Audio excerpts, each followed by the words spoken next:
रुद्रच्या अचानक प्रश्नावर काव्या गोंधळून गेली. नाही, त्याने माझं प्राण वाचवलं. त्याच्यावर आता संशयाने बस. रुद्रचा चेहरा कठोर झाला. माझ्यासमोर तुझा तो जुना प्रियकर राकेश याचा विषय नको. ड्रायव्हर, गाडी चालू कर.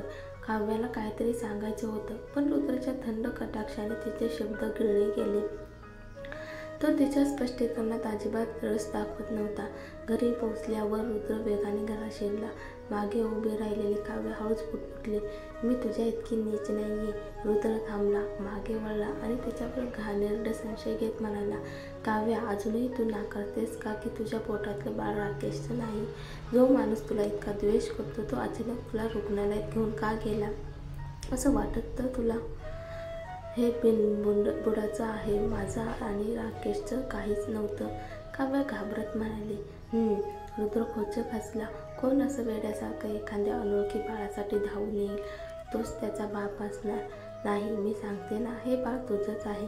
काव्या थरथरत म्हणाली. तिला असं वाटत होतं की रुद्रला काहीच समजत नव्हतं. बाळाला आता जवळपास 4 महिने झाले असतील. रुद्रने तिच्या पोटाकडे पाहत अचानक म्हटलं, काव्याचं हृदय तडपलं. काय करणार आहेस तू? पित्याची चाचणी कर. जर बाळ माझंच निघालं तर मी आजपर्यंत केलेल्या वागणुकीसाठी तुला क्षमा मागेन आणि तुझा राजकुमारीसारखा सन्मान करेल. पित्याची चाचणी? काव्या आश्चर्यचकित झाली, पण लगेच ती म्हणाली, ठीक आहे, तुला करायची ना तर कर, पण नंतर तू माझ्यासमोर गुडघे टेकून माफी मागायची.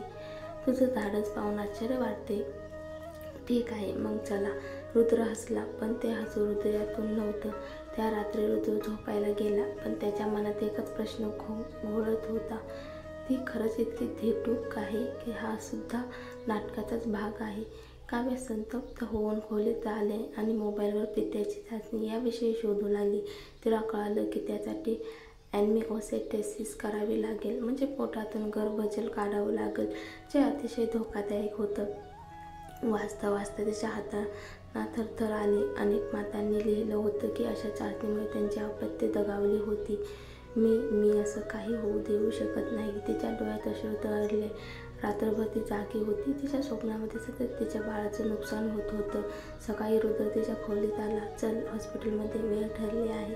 काव्य शय्येवर होती. रुद्रने तिच्या चेहऱ्याकडे पाहिलं. खूप काळजीत वाटतेस. विचार बदललास का? त्याचा सूर अधिक कठोर झाला आणि नाही, मी येते, ती म्हणाली. त्याने दार बंद केलं आणि ती थोड्या वेळात तयार होऊन गाडीत बसली. गाडीतील शांतता भेदक होती. हॉस्पिटलमध्ये पोहोचल्यावर डॉक्टरांनी तिची तपासणी केली. तिचं मन गोंधळलेलं होतं, पण अचानक डॉक्टर म्हणाले, अगं, तुझ्या पोटात तर जुळे आहेत. काय? काव्य चमकून म्हणाली. हो बघ, 2 वेगळे हार्टबीट्स. काव्य आपल्या पोटावर हात ठेवत स्तब्ध झाली. जुळे बाळ? डॉक्टर म्हणाले. हे जुळं असल्याने थोडी काळजी घ्यावी लागेल. आहार, विश्रांती, तणाव नाही आणि वेळेआधी प्रस्तुती होणं सामान्य आहे. काव्याचं मन अधिकच बेचैन झालं. त्या क्षणी एक नर्स दरवाजाजवळ येऊन म्हणाली, तयारी झाली का? काव्य थरथरत बाहेर आली. रुद्र तिथेच होता. तिने त्याचा हात धरला. रुद्र, आपण थोडं थांबू शकतो का बाळ होईपर्यंत? म्हणूनच मला माहीत होतं की तू मागे फिरशील. रुद्रने तिरस्काराने म्हटलं. नाही, डॉक्टर म्हणाले, बाळ फार नाजूक आहे. तर काही झालं तर ही सगळी कारणं आहेत. मला चाचणी हवी आहे. आत्ता नाही. मी नाही येणार. ती मागे सरकली. रुद्रने तिचा हात ओढला. माझी वेळ वाया घालवू नकोस. तू माझ्या बाळाला हात लावलास तर मी स्वतःचा जीव संपवेन, ती ओरडली. तेवढ्यात तिने टेबलावरची सुरे उचलली आणि गळ्याजवळ धरली. काव्य, रुद्र किंचाळला. हे काय वेड्यासारखं वागतेस? जवळ येण्याचा प्रयत्न केलास तर मी खरंच. तिच्या चेहऱ्यावर मृत्यूसारखा निर्धार होता. रुद्र काहीही बोलला नाही. त्याने हात वर करून इतरांना मागे हटवलं. काव्य सुरी घेऊन हॉस्पिटल बाहेर पळून गेली. दूर गेल्यावरच तिने सुरी फेकून दिली. रुद्रने भिंतीवर जोरात घाव घातला. त्याचा हात रक्तबंबाळ झाला होता. चल, रुद्रने थंड आवाजात म्हटलं. ती जर पितृत्व चाचणीस तयार नाही तर मग विचारून काय उपयोग? मी तिला संधी दिली, पण तिचं उत्तर आहे, हे मूल माझं नाहीच. आता काय करायचं? माधवने विचारले. हे मूल गर्भपात करूनच टाकलं पाहिजे. रुद्रने उपहासाने उत्तर दिलं. रुद्रचा निर्णय पक्का असल्याचं पाहून माधव शांत झाला. खरं तर त्याला सरच्या शंकेचं कारण समजत होतं. कोणताही पुरुष अशा वेळी शंका घेईलच. चाचणी थोडी जोखमीची असली तरी ती अत्यंत कमी शक्यता असलेली गोष्ट होती. काव्याला घरी जायची हिंमत झाली नाही. ती थेट जुन्या हवेलीमध्ये गेली. तिला पाहून आजीचा चेहरा खुलला. काय झालं ग? रुद्रने त्रास दिला का? काव्याने हलकासा हसून नकारार्थी मान हलवली. नाही, फक्त एक गैरसमज झाला. मला तुमची एक आठवण आली. एक रात्र इथे राहू शकते का? अगं नक्की राहा. कितीही दिवस राहिलीस तरी मला चालेल, आजींनी आनंदाने उत्तर दिलं. काव्याने हळूवार सुटकेचा श्वास सोडला. तेवढ्यात दारातून मीरा आत आली. आजीचा चेहरा क्षणात कठोर झाला. छे, आता तर इतकं वय झाले की कोणतेही मांजर कुत्र घरात यायला लागले.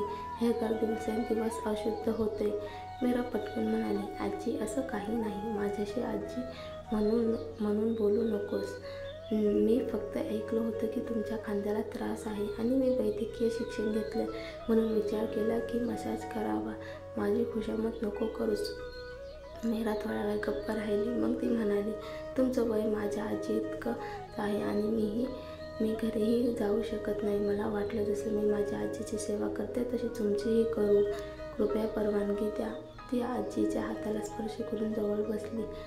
बस नको ग पकडूस. मसाज कर म्हणतेस तर कर, आजीने कपाळावर आड्या आणत उत्तर दिलं. मीराचा चेहरा खुलला. तिने लगेच काव्याकडे कटाक्ष टाकला आणि मग आजीच्या मागे जाऊन हलक्या हाताने मसाज करायला सुरुवात केली. काव्या शांतपणे पाहत होती. मीरा खरोखरच चांगला मसाज करत होती. आजीही थोडं विश्रांतीत वाटत होत्या.